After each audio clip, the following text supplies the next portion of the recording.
آج کا مسلمان جو عشق رسالت کا بھی دعویٰ کرتا ہے، محبت رسول کا دعویٰ بھی کرتا ہے، وہی اٹھ کر کے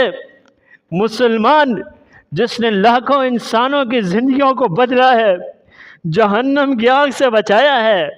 اور جنت والے راستے پر لگایا ہے، اس ڈاکٹر ذاکر نائک نے کوئی اپنا دین تو نہیں بنایا، کوئی اپنا مسلک تو نہیں بنایا، اس نے تو کلمہ پڑھا کر کے چھوڑ دیا ہے اور کہہ دیا ہے تم نے نبی کا کلمہ پڑھ لیا ہے، اس کے بعد تم آزاد ہو، تم جس مسلک کی پیروی کرتے ہو کرو۔ کوئی بریلوی بنتا ہے، کوئی دیوبندی بنتا ہے، کوئی اہل حدیث بنتا ہے، کوئی شافعی بنتا ہے، کوئی مالکی بنتا ہے، کوئی حنبلی بنتا ہے، کوئی حنفی بنتا ہے، کسی کے بارے میں اس نے کچھ نہیں کہا ہے، سب کے لیے راہیں کھول دی ہے۔ اور آج مسلمان اٹھ کر کے اس ڈاکٹر ذاکر نائک کے اوپر کفر کے فتوے لگاتے ہیں۔